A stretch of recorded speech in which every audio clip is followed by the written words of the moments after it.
नमस्कार, मैं हूँ रविंद्र जैन और आप देखना शुरू कर चुके हैं सबकी खबर। आज मैं खबर लाया हूँ पुलिस की ऐसी खबर सुनकर आप चौंक जाएंगे। दरअसल बालाघाट में पुलिस के माल खाने से जो 70-80 लाख रुपए का माल गायब है, 55 लाख रुपए नगद और 14 लाख रुपए के गहने। इस मामले में बालाघाट पुलिस को सिवनी पुलिस के हेड कांस्टेबल की तलाश है और ये हेड कांस्टेबल बाकायदा सुसाइड नोट लिख के फरार हो गया है, भाग गया है। अब ये कहाँ है किसी को नहीं पता है। ये जो हेड कांस्टेबल है उसके परिवार ने थाने में सूचना दी है।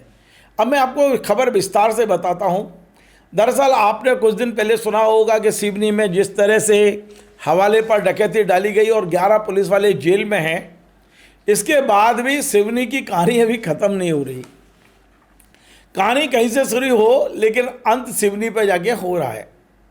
बालाघाट की एक नई कहानी सामने आई है। बालाघाट में पुलिस का जो माल खाना है, माल खाना उसे कहते हैं जो क्राइम के पैसे कहीं जब्त होते हैं तो वो माल खाने में जमा कराए जाते हैं। तो ये जो माल खाना है वहाँ पर 55,13,000 अलग अलग प्रकरणों में नगद 55,13,000 और लगभग 14 लाख के गहने वहाँ जमा थे। और ये जो माल खाना है इसका जो इंचार्ज है वो प्रधान आरक्षक राजीव पंद्रे। अब कहानी आ रही है कि जब कुछ ज़रूरत पड़ी माल खाने को खोलने की तो पता चला वहाँ से पैसे भी गायब हैं, गहने भी गायब हैं।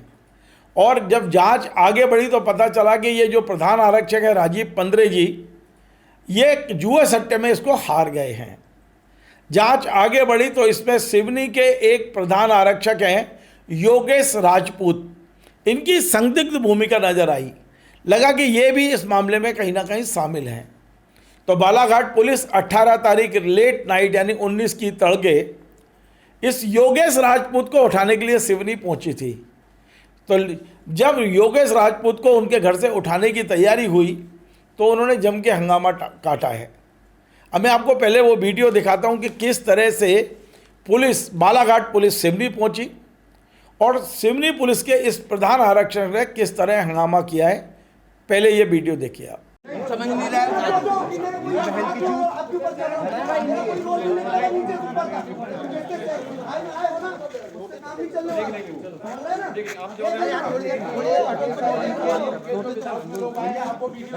भैया उनको नोटिस तो बनाने दो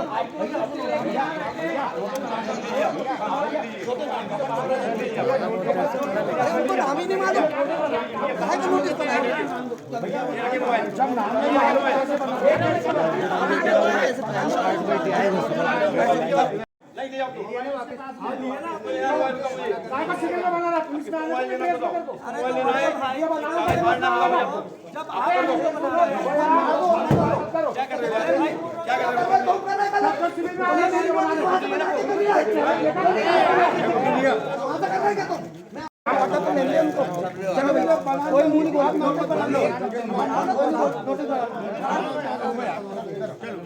इधर आ सब लोग गुड्डू इधर आ नोटिस क्या बना रहा नोटिस बनाओ। तो आपने वीडियो देखा है।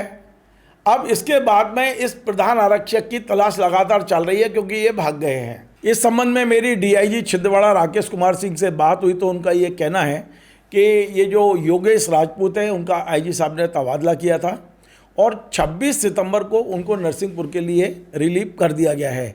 जहाँ तक बालाघाट पुलिस की बात है तो इनका कहना है कि बालाघाट रेंज अलग है। बालाघाट रेंज में उनकी ज़रूरत होगी पुलिस को तो उसने बाकायदा सिवनी पुलिस को सूचना देकर उनको पूछताछ की कोशिश की है, ऐसा राकेश जी का कहना है। लेकिन अब वो कहाँ हैं ये किसी को नहीं पता है। दरअसल ये जो योगेश राजपूत है ये बड़े चर्चित व्यक्ति हैं और ये वहाँ के जो विधायक हैं मुनमुन, इनके बड़े खास बताए जाते हैं। हमारे पास एक ऐसा वीडियो आया है जिसमें स्टेशन पर मुनमुन आए हैं जो विधायक हैं और मुनमुन के ये पैर छूते हुए नज़र आ रहे हैं। लोग बता रहे हैं कि मुनमुन के दम पर ही इनकी पूरी पुलिसिंग चलती है।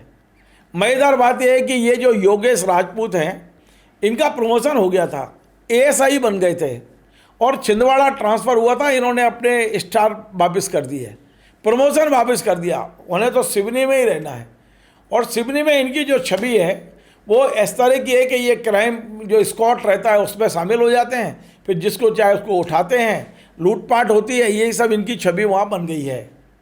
लेकिन अब इन्होंने जो खेल खेला है ये कितना सच है कितना क्या है मुझे नहीं पता है, लेकिन इन्होंने एक पत्र लिख के छोड़ दिया है। और ये पत्र मैं आपको स्क्रीन पे बता रहा हूँ, इनके हाथ का लिखा हुआ पत्र है, योगेश राजपूत का, बाकायदा इस पर साइन किए हैं इन्होंने।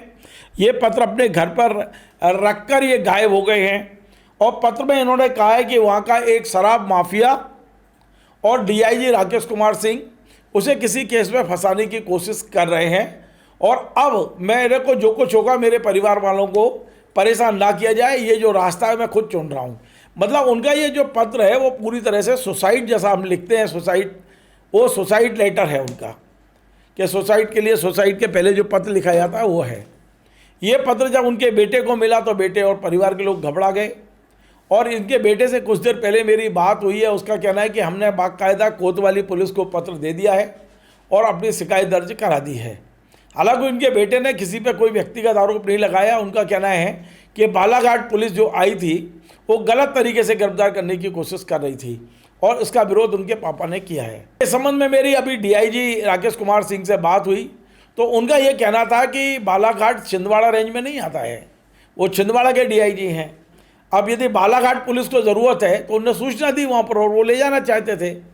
लेकिन उनका ये कहना था कि ये जो योगेश राजपूत है इसकी शिकायतें बहुत हैं और इसकी डी हो चुकी है पहले, तमाम इसके गांव में मारपीट के भी इन पर आरोप लगे हैं। और इसीलिए आईजी रीवा ने इनका तबादला सिवनी से कर दिया नरसिंहपुर, और ये नरसिंहपुर में ज्वाइन करने के बजाय लापता हो गए। डीआईजी का तो ये कहना है कि 26 सितंबर के बाद से योगेश राजपूत ने पुलिस में कोई आमद नहीं दी, उनका तबादला होने के बाद से।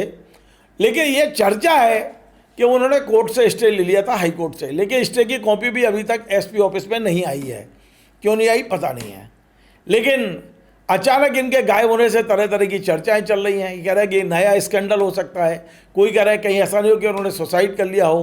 तो निश्चित तौर पर बहुत सारी चर्चाएं चल रही हैं, लेकिन उन्होंने स्टे ले रखा है, इनके खिलाफ शिकायतें हैं, इनकी विभागीय जांच हो चुकी है। तो आप देखिए कि बालाघाट पुलिस जिस हेड कांस्टेबल को ढूंढ रही है वो सुसाइड नोट लिख के लापता हो गए हैं। अब देखते हैं कि क्या वास्तव में वो लापता हो गए हैं या वो पुलिस अधिकारियों को डराने की कोशिश कर रहे हैं या वाकई उनके साथ कोई अनहोनी हो गई है। हम तमाम सारी खबरों पर नज़र बना के रखेंगे। लेकिन इतना तय है कि योगेश राजपूत की बहुत सारी शिकायतें थी और बालाघाट पुलिस को भी उनसे पूछताछ करनी है, जो माल खाने से रकम गायब हुई है उसे लेकर। अब देखते हैं क्या होता है। जो भी खबर होगी मैं इन पर नज़र बनाए हुआ हूँ और आगे जो समाचार होगा मैं आपसे शेयर करने की कोशिश करूँगा। आपको हमारा ये कार्यक्रम पसंद आए तो आप इसे शेयर करें, लाइक करें, कमेंट करें। आपसे बार बार निवेदन है हमारे इस चैनल को सब्सक्राइब अवश्य करें। धन्यवाद। Join the next be the best, Bundelkhand का सबसे विशाल और आधुनिक विश्वविद्यालय ज्ञानवीर यूनिवर्सिटी। ये सिर्फ एक यूनिवर्सिटी नहीं, ये है आपके सपनों का लॉन्च पैड। यहाँ मिले आपको smart classrooms, modern campus, updated labs और एक्सपीरियंस्ड फैकल्टी। हर स्टूडेंट को मिलता है कॉन्फिडेंस, ग्रोथ और एक ब्राइट करियर का प्रॉमिस। नए सेशन के लिए एडमिशन ओपन है, तो इंतजार कैसा? आज ही कांटेक्ट कीजिए।